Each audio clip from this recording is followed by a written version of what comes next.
quien va a estar impartiendo esta masterclass. Pero antes de presentarlo, le doy el pase a Jan, que es el CEO de Vexport. Hola Jennifer, ¿cómo estás? Buenas tardes. Buenas tardes con todos. Sean bienvenidos a esta nueva sesión con un horario particular. Normalmente el horario en Latinoamérica es de noche para estas sesiones. Sin embargo, el día de hoy tenemos un invitado del todo especial. Tenemos al doctor Miguel López desde España. Entiendo que por allá ya está anocheciendo, atardeciendo. Y Cuidado con tu sandalia. sin más, pedimos por favor que los micrófonos durante la sesión por favor estén desactivados para que no haya ninguna interrupción. Y nuevamente, bienvenidos a todos. El propósito de estas sesiones de acceso libre es diversificar el conocimiento, llevar más ciencia a diferentes zonas a nivel global, donde de repente el acceso a la información no es tan disponible y también al finalizar haremos un sorteo bastante interesante. Vamos a obsequiar una media beca para una formación que estamos realizando este año 2025. Ya les daremos más información a medida que lleguemos a la culminación de esta sesión. También recordar que durante la sesión pueden de repente compartir por historias, etiquetando tanto al doctor. Ahora en el chat vamos a poner el link de Instagram, ¿no? El arroba, y también a nosotros como Vexport para que de esa manera en próximas sesiones del siguiente mes que tengamos, más personas puedan unirse y también puedan ser parte de estas sesiones de acceso libre. Así que sin más, damos pase al doctor Miguel. Miguel, buenas tardes por Hola. aquí, buenas noches por allá tal vez. ¿Qué tal? Muy bien, se me escucha, ¿verdad? Sí, se escucha muy ¿Se me bien. escucha bien? Qué Fenomenal. bien. Si os parece, comparto la pantalla para poder... A ver.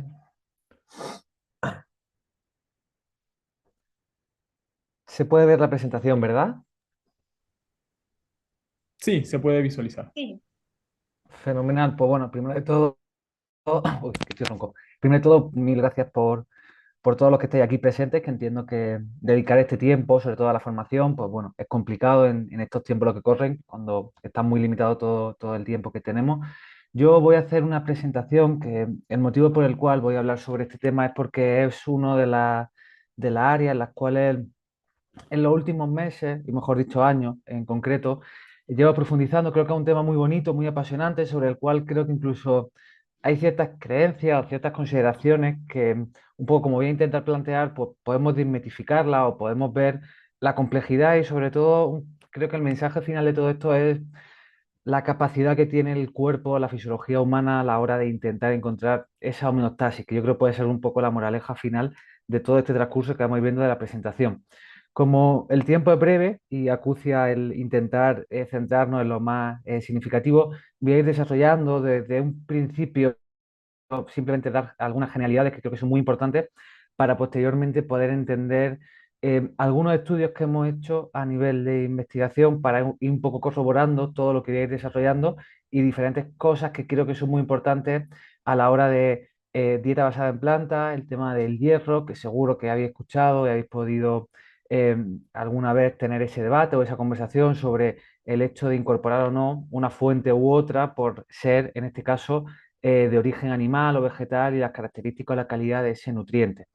Eh, para ello, antes de ir profundizando sobre toda esta cuestión, simplemente, como bien seguro que todos sabemos aquí, el hierro es un elemento esencial que juega un papel muy importante a nivel fisiológico y desempeña funciones clave o esenciales en el ser humano, como puede ser el transporte de oxígeno, tanto a través o acompañado de la hemoglobina a nivel del torrente sanguíneo, o también en el tejido muscular que lo identificamos como mioglobina. Y ese papel es clave porque sin él la vida humana no sería posible, tanto en cuanto necesitamos ese oxígeno en diferentes reacciones o en el metabolismo y sobre todo, por ejemplo, a nivel metabólico, en lo que conocemos bien como fosforilación oxidativa.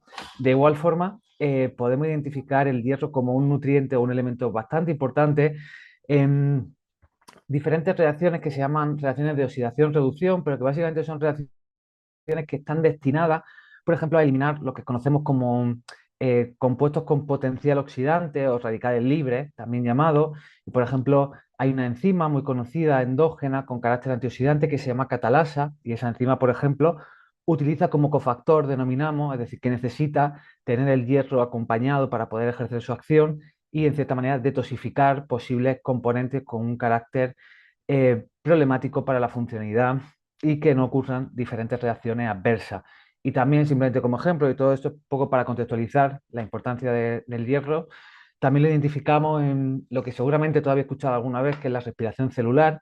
La respiración celular está constituida por la cadena de transporte de electrones, y esa cadena de transporte de electrones encontramos lo que se denominan como citocromos, que básicamente son proteínas transmembranas que permiten, en última instancia, a través de lo que se denomina como ese gradiente de protones, en última instancia nos permiten obtener una molécula clave para el ser humano, que es el ATP, que es esa moneda de intercambio energético. Y el hierro en estos citocromos también desempeña un papel muy importante para su correcta funcionalidad. Por lo tanto, creo que es indudable que es un elemento esencial, y ahora vamos a ver cómo y por qué la alimentación también desempeña un papel importante y por qué decimos que el hierro es un elemento esencial que tenemos que incorporar sí o sí a través de la alimentación. Pero para ello creo que es bastante importante primero contextualizar cuáles son las demandas de hierro. Ahora veremos recomendaciones, pero tenemos que saber que de forma estimada, de forma general, necesitamos entre 20 a 25 miligramos de hierro al día. La mayor parte de ese hierro, una parte muy significativa de ese hierro, procede básicamente del reciclaje de glóbulos rojos, eritrocitos, que dejan de ser funcionales y entran en un proceso que podemos denominar como apoptosis, y que en ese proceso el cuerpo intenta reciclar lo máximo posible componentes con potencial uso, como puede ser ese hierro, y que vuelve a ser utilizado para la eritrocitosis, formar nuevos glóbulos rojos. Y sí que es cierto que de esos 20-25 miligramos al día que necesitamos de hierro, por decir hierro nuevo, para mantener un adecuado estado de funcionalidad de este elemento, este mineral, una porción tiene que proceder sí o sí de manera general, y por eso decimos que es esencial, a través de la dieta. Y se estima que necesitamos que a nivel del intestino delgado absorbamos aproximadamente de 1 a 2 miligramos de hierro al día. Esto es importante sobre todo porque ahora, cuando veamos la recomendación, veremos cómo la recomendación de hierro dietético diaria es superior a este gramo, este gramo, 2 miligramos de hierro al día. Y esto viene constituido por su biodisponibilidad. Veremos cómo el hierro a través de los alimentos tiene una menor biodisponibilidad, y por tanto tenemos que ingerir una mayor cantidad para asegurarnos incorporar alrededor de ese gramo a 2 miligramos de hierro al día. Pero la gran parte del hierro, de las demandas o necesidades, basan o subyacen bajo ese reciclaje continuo de glóbulos rojos que continuamente ocurre a nivel de los macrófagos. Y claro, si entendemos el, el hierro como un elemento que tenemos que incorporar a través de la alimentación, voy a hacer de manera muy sencilla ejemplificar cómo, porque va a ser importante para después entender mecanismos adaptativos en diferentes tipos de patrones dietéticos. Voy a explicar la absorción del hierro de una manera súper sencilla y muy fácil de comprender, haciendo hincapié en lo que es importante. El hierro nosotros tenemos que incorporarlo a través de la dieta, y puede estar presente en dos formas, que es lo que se conoce como hierro hemo o hierro no hemo. El hemo, que es el que habitualmente hablamos que es de origen animal, se suele decir que tiene una mayor biodisponibilidad. Ahora veremos diferentes cuestiones al respecto. Y el hierro no hemo, que es de origen vegetal, decimos que tiene una menor biodisponibilidad.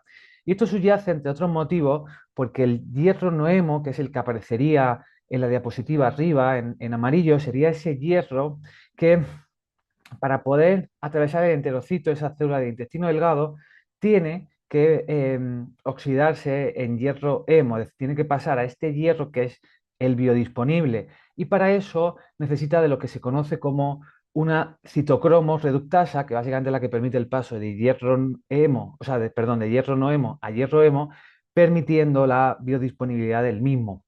Una vez que hemos conseguido hierro hemo, o porque ha sido a través de la alimentación directamente, o porque a través de ese hierro no hemo de alimentación ha pasado a hierro hemo, que sería lo que vemos en la parte inferior, entra en el enterocito a través de lo que se conoce como un transportador divalente de metales, que básicamente actúa como un túnel, como un canal que permite el paso al interior del enterocito. Y una vez en el interior del enterocito, el paso al torrente sanguíneo va mediado por una proteína transmembrana que se llama ferroportina, esta proteína que vemos también en la pantalla. Y una vez que ha atravesado el enterocito y lo encontramos en el torrente sanguíneo, va a viajar acompañado de una proteína que va a permitir vehiculizarlo al lugar de destino. Esta proteína se llama transferrina y esta transferrina va a transportar ese hierro a los lugares de destino donde el hierro adquiere un papel importante. Sin lugar a dudas, el mayoritario va a ser la médula ósea para formar nuevos glóbulos rojos, lo que entendemos como eritropoiesis, perdón.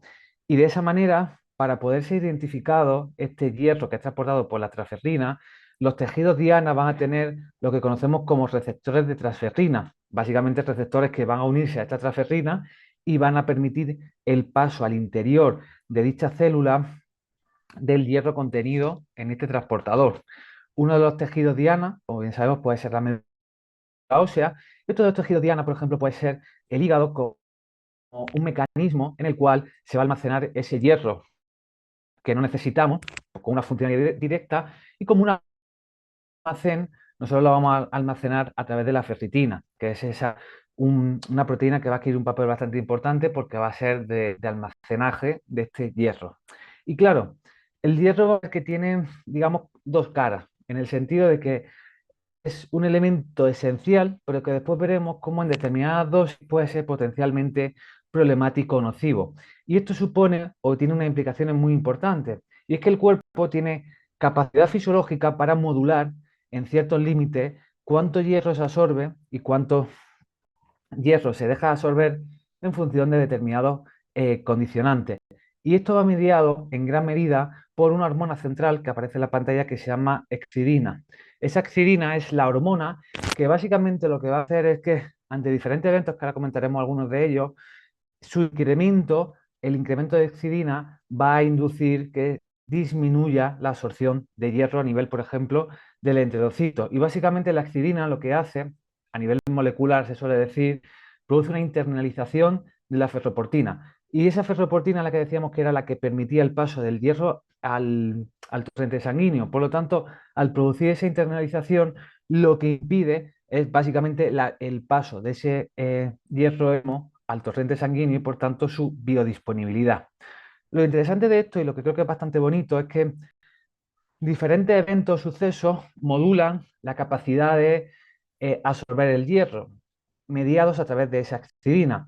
Y uno de esos eventos es, sin lugar a dudas, un evento que tiene una serie de implicaciones y unas demandas, pues podemos decir, muy importantes. Y sin lugar a dudas hablamos del embarazo. Durante el embarazo se ha identificado que, consecuencia de que hay una mayor demanda de hierro, el cuerpo tiene capacidad de adaptarse ante esta situación y se identifica como durante el segundo y el tercer trimestre, donde aquí aumenta de manera sustancial esos requerimientos o esa demanda fisiológica de hierro, se puede observar una disminución de los niveles de cidina a nivel plasmático. Y claro, si disminuye los niveles de cidina a nivel plasmático, estamos permitiendo una mayor absorción, una mayor biodisponibilidad, por ejemplo, del hierro que obtenemos a través de la dieta. Por lo tanto, esto es una ejemplificación que creo que es bonita ponerla porque después, en base a ella, vamos a postular diferentes consideraciones con dieta basada en plantas. Y claro, yo he ido comentando todo esto de que necesitamos entre 1 miligramo y 2 miligramos de hierro 100% biodisponible, por entenderlo, al día, pero como bien sabéis, las recomendaciones de hierro dietético son superiores. Por ejemplo, según la Autoridad Europea de Seguridad Alimentaria, se establece que en hombres los requerimientos de hierro rondan 11 miligramos al día y en el caso de las mujeres en edad fértil, 16 miligramos al día.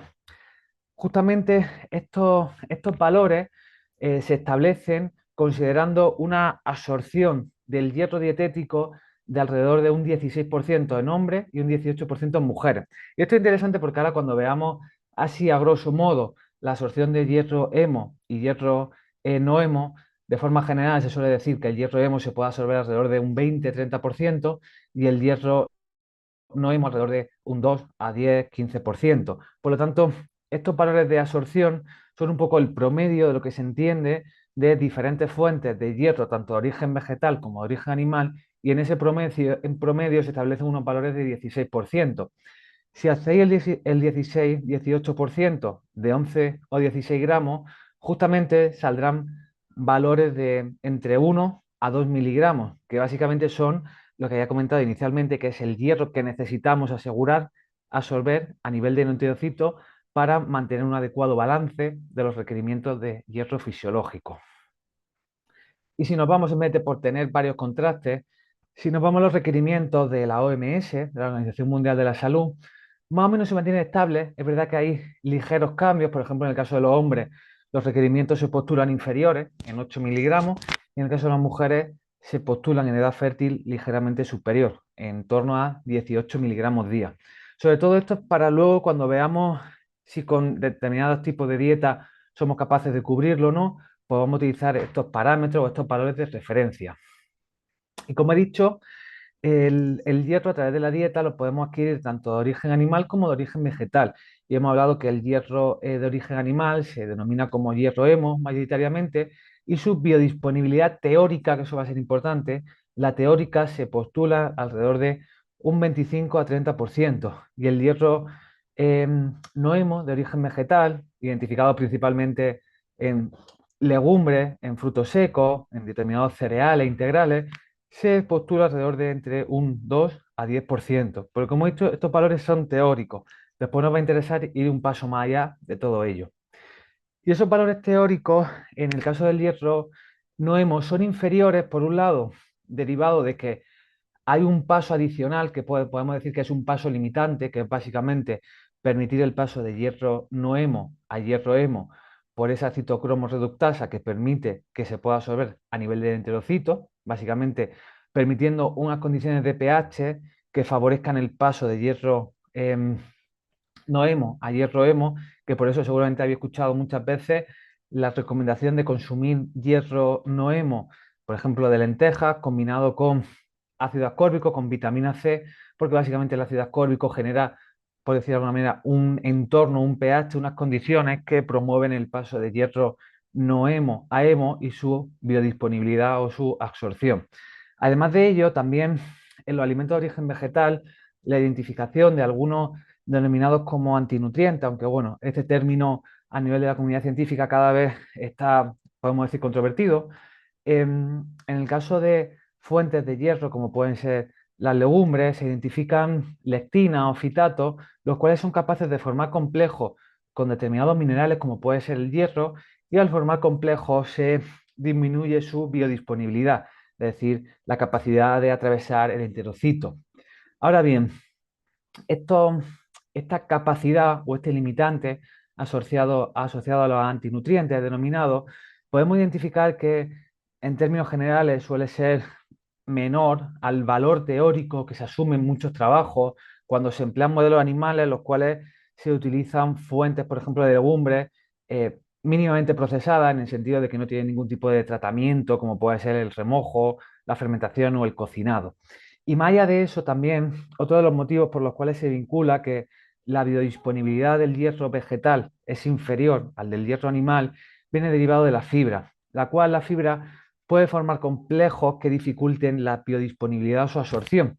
Pero lo interesante de esto, que tal y como se presenta en este trabajo, se sugiere que la fermentación a nivel de la microbiota colónica de la fibra implica, por un lado, la formación de ácidos grasos de cadena corta, que implican, a su vez, una disminución del pH, que como bien sabemos, hemos comentado anteriormente, que es necesario para el paso de hierro no hemo a hierro hemo y su absorción, así como esta fermentación va a permitir que esos complejos que hipotéticamente se pueden formar entre la fibra y el hierro puedan, digamos, romperse y promover la absorción del hierro no hemo a nivel del colon. Por lo tanto, para que veáis que es más complejo de lo que habitualmente se dice y como seguiremos desarrollando, hay determinados factores que pueden modular o pueden promover una mayor o una menor absorción del hierro no hemo.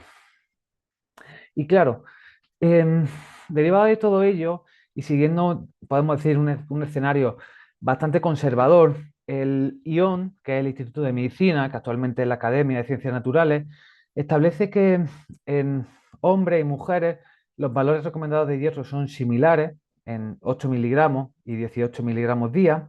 La consideración es que el ION considera que derivados de un sujeto o personas que solamente consuman alimentos de origen vegetal, derivados de la mayor predominancia de hierro hemo, se recomienda multiplicar las recomendaciones de hierro no hemo por 1,8. Esto implicaría que en hombres los requerimientos fuesen de 14 miligramos día y en el caso de las mujeres de 32. Es decir, consideramos un incremento sustancial. Esto sobre todo viene de un escenario conservador entendido como un escenario que los valores teóricos de absorción de hierro no hemo son iguales en vegetarianos, veganos respecto a personas omnívoras. Y esto va a ser importante, por lo que después voy a comentar. Sin embargo, si nos vamos a recomendaciones por otras autoridades, por ejemplo, la Autoridad Europea de Seguridad Alimentaria, la EFSA, en su documento consenso en relación a requerimientos de hierro, un poco en contrapartida a Lyon, pues ellos establecen que, al menos en población europea, el hecho de no incorporar alimentos de origen animal no implica la necesidad de incrementar o aumentar de manera significativa los requerimientos de hierro. Es decir, no se establecen diferencias a nivel de la cantidad recomendada de este elemento. Pero claro, lo que nos interesa realmente si queremos evidenciar si esos requerimientos son superiores o, como bien sabemos, la anemia ferropénica, que es una de las principales deficiencias nutricionales que se manifiesta en la población, en la cual el hierro es determinante en su origen, en su fisiopatogénesis, pues lo que nos interesa es ver si, estableciendo los valores de referencia que utilizamos para el diagnóstico de anemia, en personas que siguen este tipo de patrones dietéticos se manifiestan en mayor medida o si los requerimientos unidos a ellos son superiores. Para el diagnóstico de anemia existen diferentes criterios o diferentes parámetros, que ahora comentaremos algunos de ellos, pero sin lugar a duda el parámetro de referencia, de acuerdo a la OMS, la Organización Mundial de la Salud, son los niveles de hemoglobina. Y de acuerdo a los niveles de hemoglobina se establece que en mujeres en edad fértil, los límites, los puntos de corte son a partir de 120 gramos litros de hemoglobina, niveles inferiores se establecen como diagnóstico de anemia y ya podemos cuantificarlo en función de la severidad o de la inferioridad de esos valores. Y en el caso de los hombres, el punto de corte se establecería en 130 gramos litros. Teniendo estos valores, os voy a enseñar una tabla que es de un estudio, de una revisión que hemos realizado y que está pendiente de publicación, en la cual básicamente fue comparar de una forma que yo creo que es bastante descriptiva y bastante clarificadora de todo esto, en los estudios, los cuales estudios transversales, que para este sentido adquieren bastante valor, porque un estudio transversal nos permite, por decir de alguna manera, tomar una fotografía de un momento dado en determinadas poblaciones.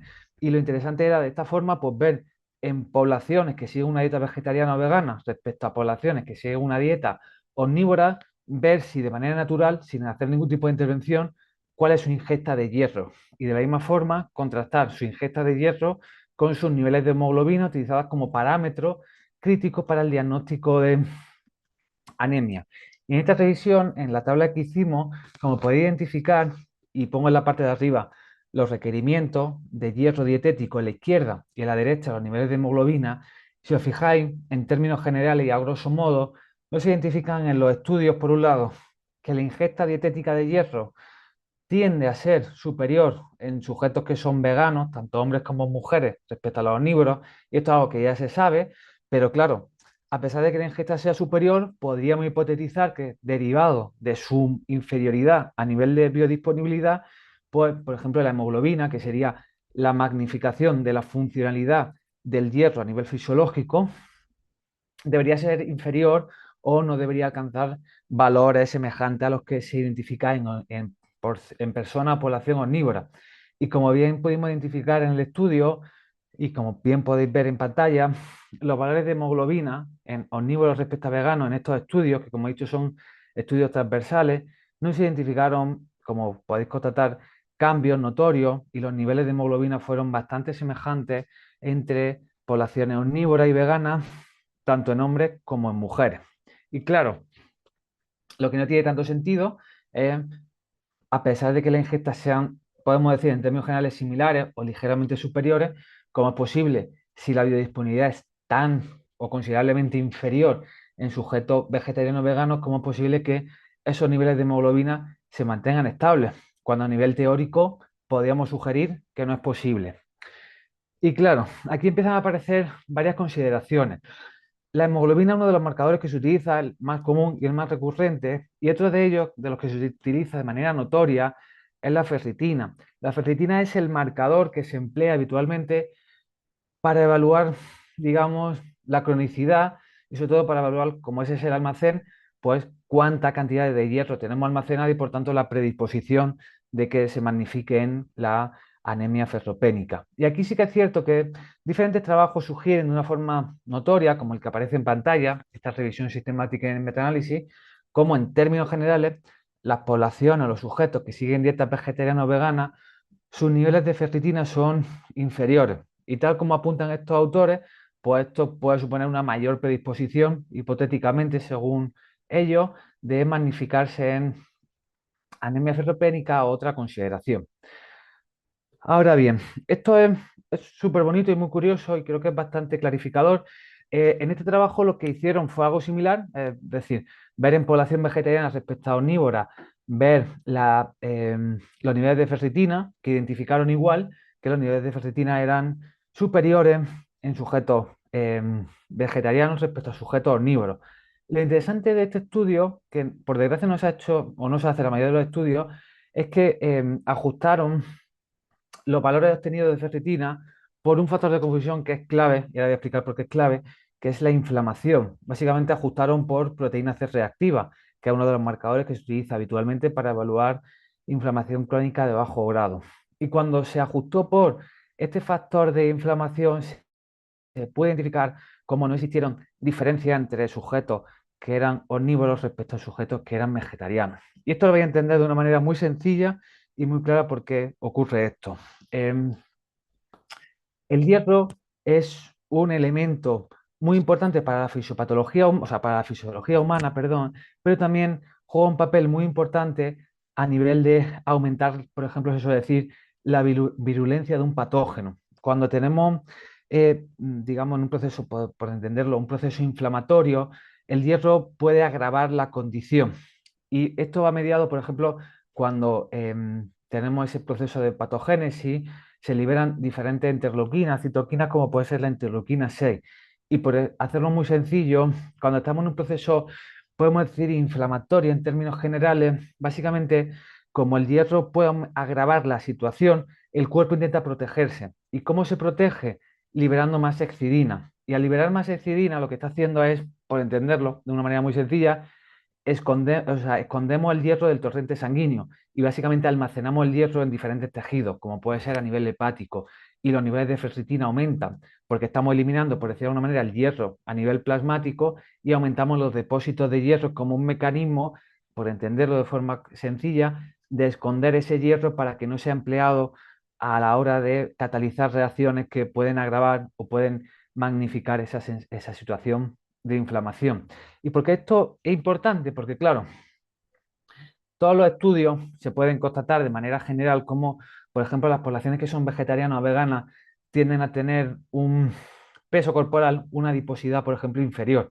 Y tener una adiposidad o un peso inferior, eso implica que, como bien sabemos, cuando aumenta la adiposidad se genera un background, se genera un estado proinflamatorio, que se entiende como esa inflamación crónica de bajo grado. Y claro, en términos generales, las poblaciones que consiguen una dieta vegetariana o vegana, tienden a tener una inflamación basal inferior a poblaciones omnívoras donde suele haber una mayor prevalencia o unos mayores niveles de obesidad o de adiposidad. Por lo tanto, si estas personas tienen una mayor, podemos decir en términos generales, una mayor inflamación, aunque sea de bajo grado, pero crónica, esa inflamación tiende a hacer que los niveles de cidina sean un poquito más altos y que el cuerpo tienda en mayor medida a almacenar más hierro en forma de ferritina, sin que esto implique que la funcionalidad real del hierro esté ocurriendo en una magnitud superior. Por lo tanto, por ello, cada vez más trabajos sugieren que utilizar la ferritina como un factor para el diagnóstico de deficiencia de hierro es cuanto menos complicada, al menos entendiendo que la ferritina es un marcador, se denomina de reactancia a la inflamación y como bien sabemos, al menos por desgracia en la sociedad actual, la mayor parte de las enfermedades crónicas no transmisibles, como es la enfermedad cardiovascular, como es la obesidad, como es la diabetes, como es el cáncer, subyacen bajo un contexto inflamatorio bastante sustancial y la prevalencia de estas condiciones es, podemos decir, especialmente o relativamente alta. Por lo tanto, al menos en los estudios es importante considerar estos factores que son, podemos decir, de confusión a la hora de interpretar de manera adecuada los resultados en poblaciones donde dichos valores se modifican. Pero es que incluso si vamos más allá, como por desgracia pasa mucho en nutrición, se tiende a pensar que cuanto más es mejor. Y por ejemplo, cuando hablamos que algo es más biodisponible, tendemos a asociarlo que esa mayor biodisponibilidad es mejor para la salud y que, por ejemplo, tener niveles más altos de ferritina son mejores. Y como voy a ejemplificar, y como bien sabemos todos, más no es mejor es mejor y mejor va a depender de cuál es el efecto que se induce sobre nuestra salud, la ingesta de ese hierro. ¿Y por qué digo todo esto? Porque incluso se ha identificado como el hierro hemo, principalmente derivado de fuentes de origen animal, en cantidades que suelen decir cantidades excesivas, pero cantidades excesivas, pues básicamente el consumo promedio de la mayor parte de población occidental, donde el consumo de carne o de alimentos de origen animal rico en hierro, pues es especialmente significativo o alto. Simplemente por poner un ejemplo, que son datos que conozco, en España el consumo de carne se consume alrededor de 110 kilogramos de carne al año, que eso son una equivalencia de 300 gramos al día. Es decir, que son cantidades bastante notorias sin que gran parte de la población sea consciente de que es un consumo tan recurrente o tan asiduo. Pues bien, el hierro es un elemento que tiene funciones muy importantes porque forma parte de la hemoglobina, mioglobina, incluso reacciones con potencial carácter de oxidación-reducción, pero es que también el hierro es un importante componente crítico clave en la formación de especies reactivas de oxígeno, de radicales libres. Y una de ellas, la más conocida, es la reacción de Fenton. La reacción de Fenton es una reacción, por entenderlo de forma muy sencilla, que se generan radicales hidroxilo, que se llaman, que son los que salen aquí al final, los cuales tienen una gran capacidad de dar lugar a otras reacciones de oxidación que están vinculadas a toda la fisiopatogénesis de diferentes condiciones, como por ejemplo puede ser el cáncer. Y digo el cáncer por una sencilla razón, y es que creo que de forma bastante contundente se ha identificado una clara asociación entre el consumo de carne roja, tanto no procesada como procesada, y cáncer colorectal, por ejemplo. Y aunque habitualmente en esta asociación, simplemente por encontrar vías mecanicistas, que es algo, podemos decir, en términos generales secundario, por el hecho de encontrar vías mecanicistas, siempre se ha vinculado esa relación pues, a la grasa saturada, a la sal, a los nitratos, a diferentes componentes, pero cada vez tenemos más trabajos como encuentran una clara relación entre consumo de hierro hemo procedente de fuentes de origen animal con un mayor riesgo, por ejemplo, de diferentes tipos de cáncer en diferentes localizaciones.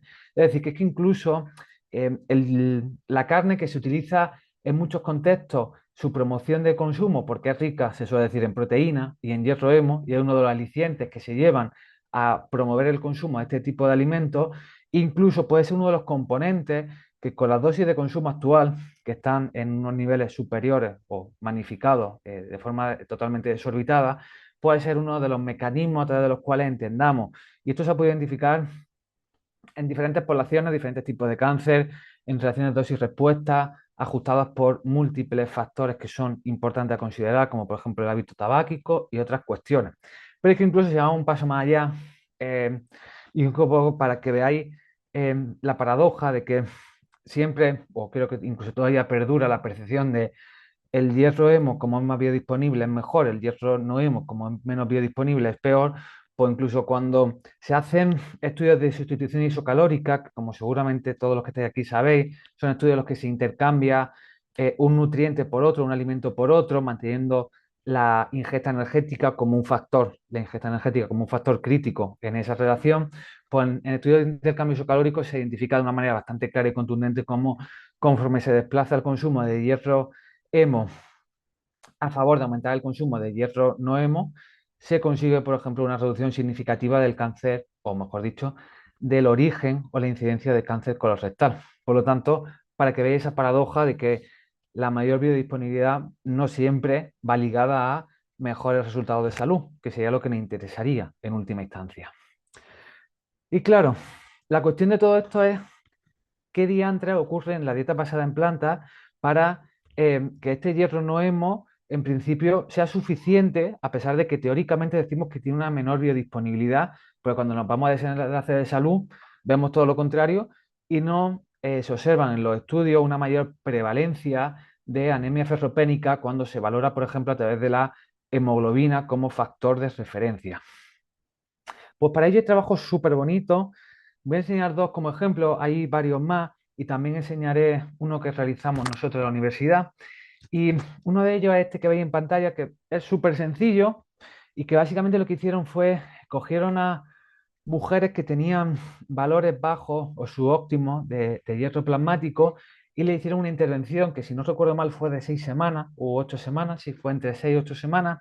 Y básicamente las mujeres consumían lo mismo y la única diferencia era que un grupo tenía una ingesta alta de fitato, ese antinutriente que decíamos que podía dificultar hipotéticamente la absorción de hierro, y el otro grupo experimental no consumía fitato. Es decir, era el mismo consumo de hierro, lo único que se añadía era si había más fitatos como un elemento limitante a la hora de absorber el hierro. Y lo que se observa en la figura es en un test de ingesta, es decir, simplemente al inicio del estudio, como transcurridas esas 6 semanas de intervención, pues se les dio una dosis estandarizada de hierro a través de un alimento.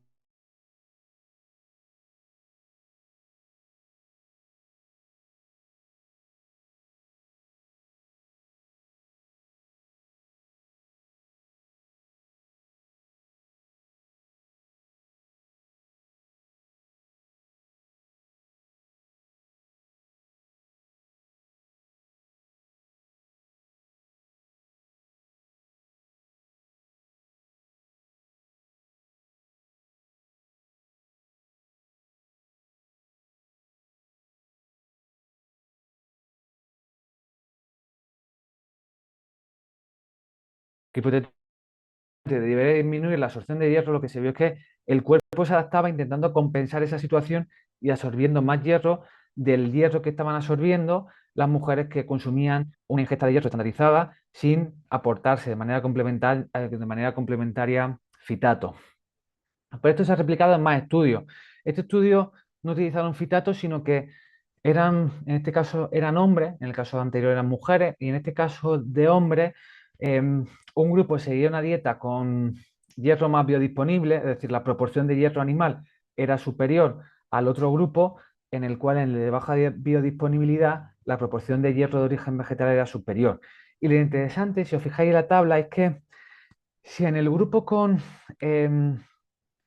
alta biodisponibilidad, con una mayor proporción de hierro, o sea, de hierro hemo, se puede observar cómo la absorción de hierro no hemo tendió durante el transcurso del estudio a disminuir. Si os fijáis, en la semana 0, la absorción de hierro no hemo era de 3,4% y a las 10 semanas bajó a 2,1%. En cambio, en el grupo que la mayor parte del hierro que estaban consumiendo era hierro no hemo, la absorción, lejos de disminuir como ocurrió en el que tiene una mayor biodisponibilidad, se puede observar cómo hubo un ligero incremento de la absorción. Es decir, podemos presagiar como que el cuerpo intentaba adaptarse ante un escenario, por entenderlo de una manera más sencilla, más adverso, intentando compensar y adaptarse, como pasaba en las mujeres embarazadas, aumentando la absorción del hierro dietético. Es decir, ante esa situación, intentar encontrar un mecanismo adaptativo. ¿Y esto cómo puede ser? Pues la verdad que no hay tanta literatura científica al respecto a nivel mecanicista.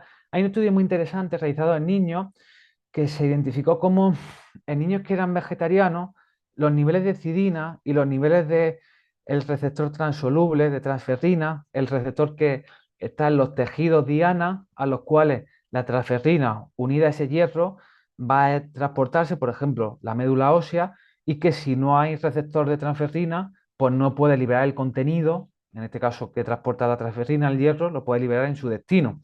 Y lo que se pudo identificar en este estudio era cómo los niños vegetarianos tenían unos niveles de cidina considerables y significativamente inferiores a los niños omnívoros, es decir, que absorbían más hierro que los niños que eran omnívoros a través del mecanismo fisiológico que hemos hablado al iniciar esta charla.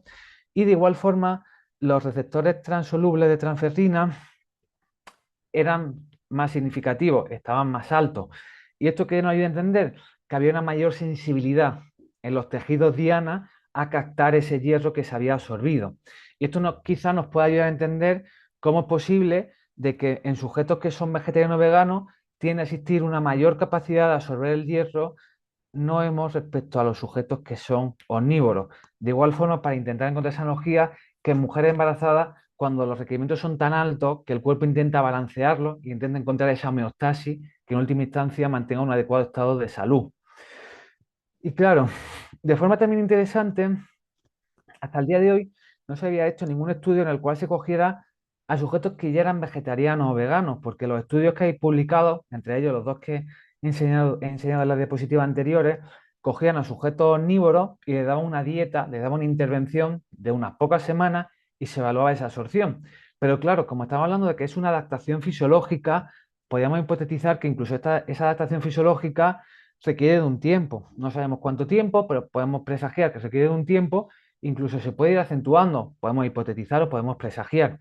Entonces, desde el grupo de investigación en el que me encuentro, pues planteé la posibilidad de qué pasaría si cogemos a sujetos que ya son veganos de forma crónica en el tiempo, comparamos respecto a personas que son omnívoras y vemos como si les damos hierro no hemo en una dosis estandarizada, qué ocurre a nivel plasmático y a nivel de las diferentes hormonas que contienen o que están vinculadas al metabolismo. Para ello hicimos un estudio muy bonito y muy sencillo, porque fue básicamente coger a sujetos, como he dicho, veganos respecto a omnívoros, y les dimos una dosis estandarizada de hierro no hemo. Después de darle muchas vueltas y después de buscar diferentes protocolos a nivel de ingesta de hierro no hemo, decidimos utilizar pistachos como una fuente estandarizada. Cada 100 gramos de pistachos son 5,6, bueno, depende de la base de datos que se emplee, pero son 5,6, con los que nosotros cuantificamos, 5,6 miligramos. Y básicamente nosotros evaluamos qué ocurría en sujetos veganos respecto a sujetos omnívoros antes de consumir esa dosis estandarizada de hierro no hemo, 60 minutos transcurrido esa dosis estandarizada de hierro no hemo y 150 minutos transcurrido ese tiempo. Es decir, si ingiriendo la misma cantidad de hierro no hemo, los niveles plasmáticos de hierro cambiaban o eran distintos en un grupo respecto a otros cuando estaban ingiriendo la misma cantidad. Y de la misma forma, también evaluar en el caso de observar diferencias, que ya os digo que hemos observado diferencias, en el caso de observarlas, intentar encontrar vías fisiológicas o mecanicistas por darle un mayor interés al trabajo que nos ayuden a entender estos cambios. Pues simplemente por adelantarlos, esos resultados que están también pendientes de publicación, observamos justamente eso y observamos cómo justamente los niveles de cidina en sujetos que eran veganos, adultos y sanos, en términos, o sea, con los diferentes variables que constatamos, pudimos encontrar cómo sus niveles de cidina eran más bajos y eso, pues quizás era el motivo por el cual, o que nos ayudase a entender por qué nosotros constatamos cómo cuando ingería la misma cantidad de hierro no hemo, a nivel plasmático los niveles se incrementaban o se acentuaban en mayor medida. Hasta aquí ya estaría un poco todo lo que quería desarrollar. A partir de ahora estoy a vuestra entera disposición para cualquier duda, cualquier cuestión que haya podido quedar. De igual forma, tenéis tanto mi email como mi cuenta de divulgación científica, en la cual cualquier consideración también que consideréis a la hora de comentarme, también estaré eternamente agradecido. E incluso todos los artículos científicos que he ido comentando, si tenéis algún interés al respecto, también os los puedo facilitar sin ningún problema.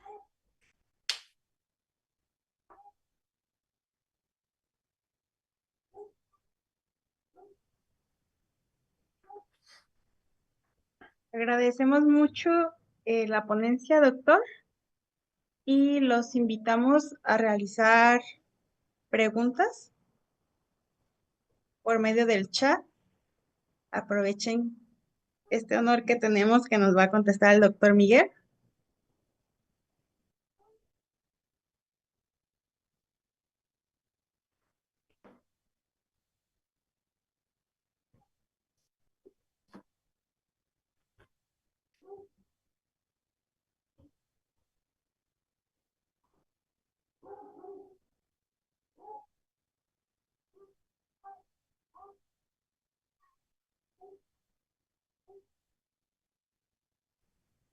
Nos comenta Gabriel, ¿por qué la epsidina no logra mantener la homeostasis del hierro cuando su consumo es excesivo, especialmente en el contexto de cáncer colorectal?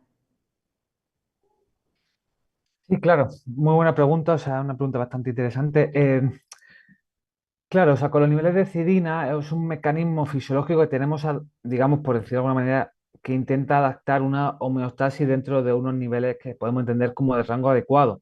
Claro, si empezamos a llegar a sobrepasar la capacidad regulatoria adaptativa del organismo, es donde ya podemos encontrar situaciones patológicas. De la misma manera que, claro, si la ingesta de hierro dietético, digamos, no hemo, fuese muy baja, fuese baja, por decir valores, fuese 8, 6, 7 miligramos, incluso a pesar de que los niveles de cidina tendiesen a bajar, intentando compensar y aumentar la biodisponibilidad, probablemente fueran insuficientes. Es decir, que eso, capacidad adaptativa para encontrar niveles de homeostasis tienen ciertos límites. Y es decir, una vez que sobrepasamos en un sentido por una ingesta desmedida, aunque los niveles de cidina tiendan a aumentar, probablemente sean insuficientes para contrarrestar el potencial efecto negativo asociado a una mayor biodisponibilidad. Y de la misma forma en el otro sentido, si la ingesta fuese muy baja, a pesar de que los niveles de cidina tiendan a disminuir para aumentar la absorción, probablemente a partir de un punto de corte que actualmente no se ha podido establecer de una manera precisa y concreta,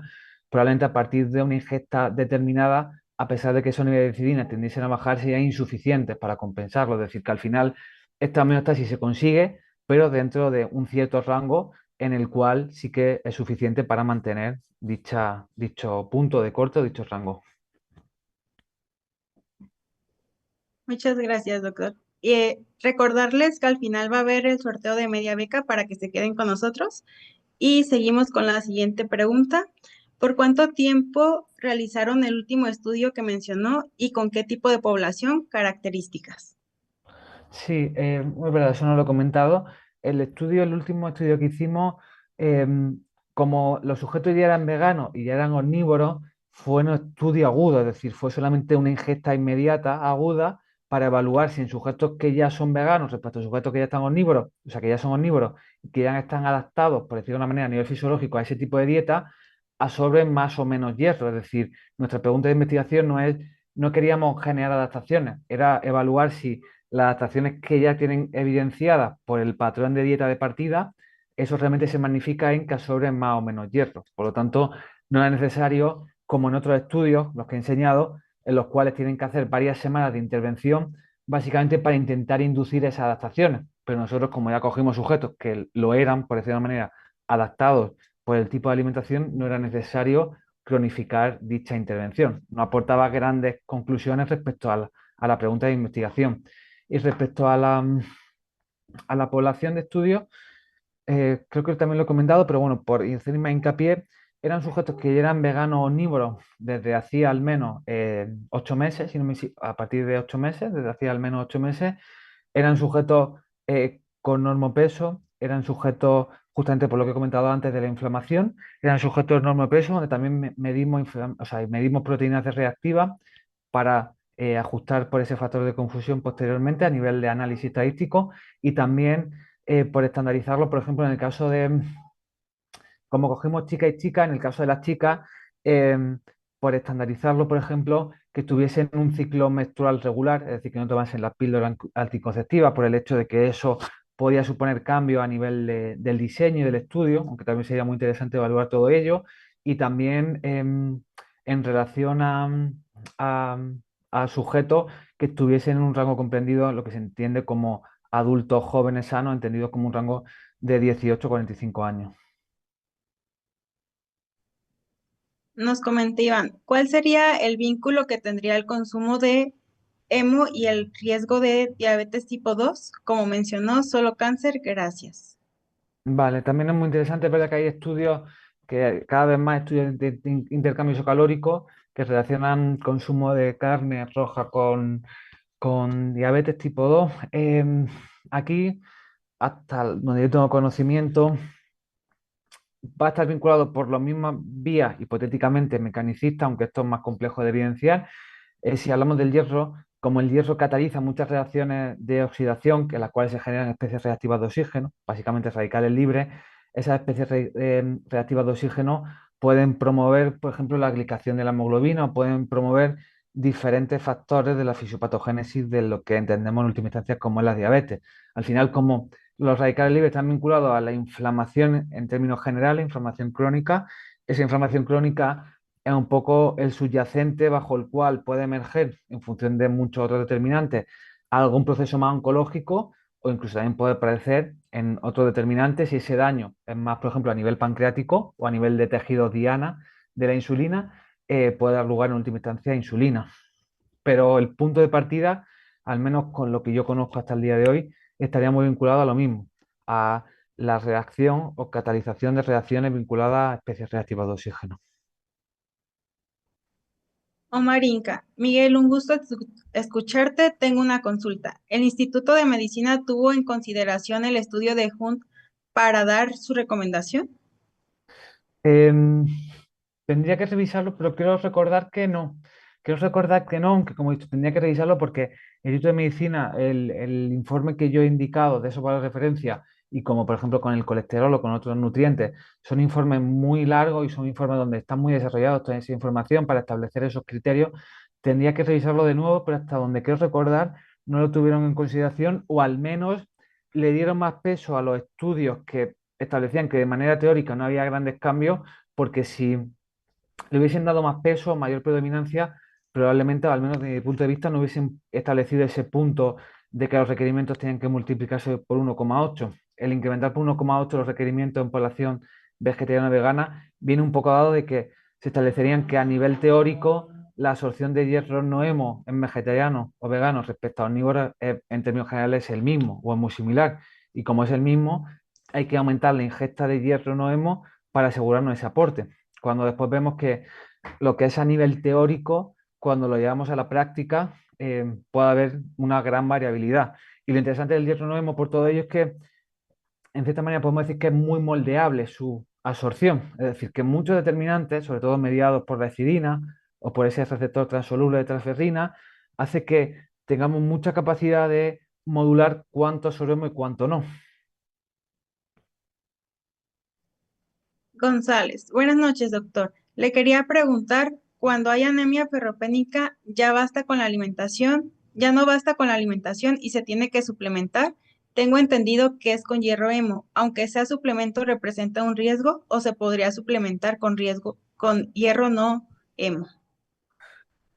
Vale, aquí ya, o sea, esto es como todo, o sea, habría que ver de manera específica cada sujeto con los valores de partida bajo los cuales se establece esa condición de anemia, pero en términos generales, si es lo que es una anemia severa o una anemia en un estadio más avanzado, con la alimentación obviamente no podemos volver a retornar al valor normal y sobre todo cuando estamos en ese estadio lo que necesitamos es que la persona lo antes posible vuelva a esa normalidad. Entonces con la alimentación probablemente necesitaríamos, probablemente no, necesitamos mucho más tiempo. Entonces por ello sí que sí, yo cuando he estado planteando esto estaríamos vinculados a la prevención o cómo a través de la alimentación conseguiríamos unos valores normales.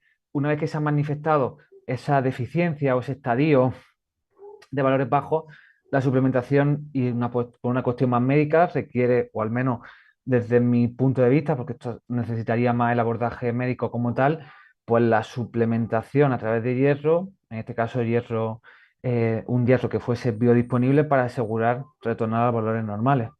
Pero yo he intentado centrar, y eso creo que es importante establecerlo, más en una cuestión de prevención y en una cuestión de mantener unos niveles adecuados. Cuando ya hablamos de un contexto patológico entendido como anemia, el abordaje sigue otra serie de algoritmos, otra serie de protocolos.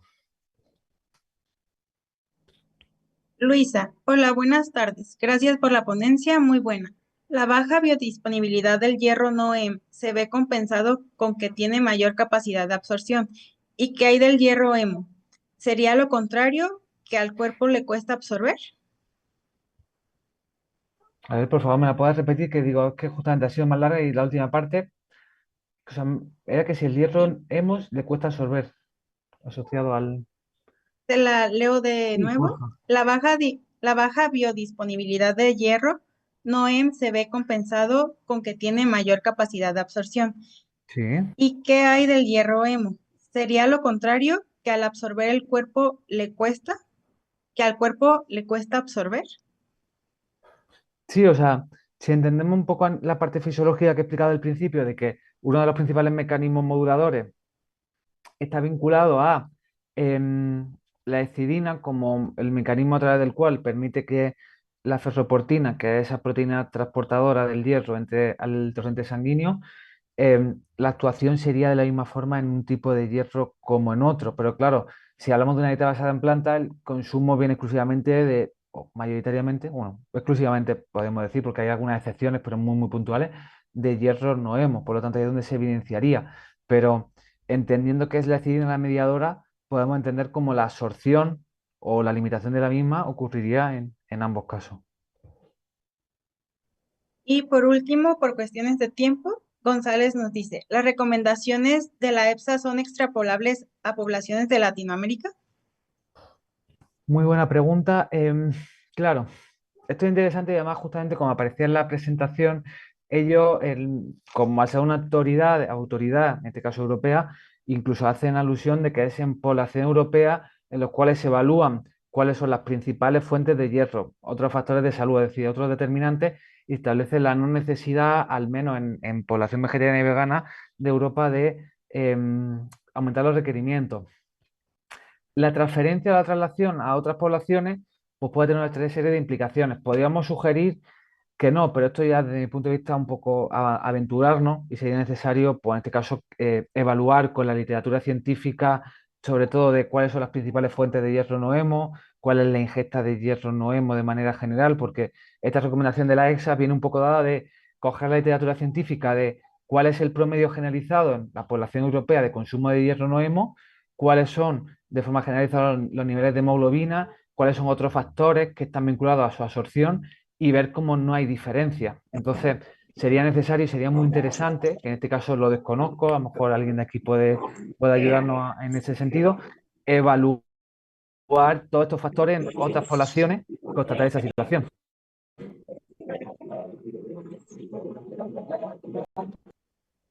Muchas gracias, doctor. Por cuestiones de tiempo vamos a dejar hasta esa pregunta. Es un honor que nos conteste las dudas y damos pase allá que nos tiene el cierre de esta ponencia. Muy bien. Una vez más, Miguel, muchísimas gracias por tu tiempo. Como ves, aquí han quedado varias dudas. Es un tema que causa mucho interés aquí a nivel nacional por Perú, Latinoamérica, por el tema de anemia, que es bastante representativa, así que eh, estaremos viendo otros canales de difusión, quizá más adelante junto al doctor Miguel López. Sin más, estimado Miguel, muchísimas gracias una vez más por el tiempo. Aquí seguramente en el chat los participantes van a estar muy agradecidos. Algo de repente que añadir para finalizar, Miguel.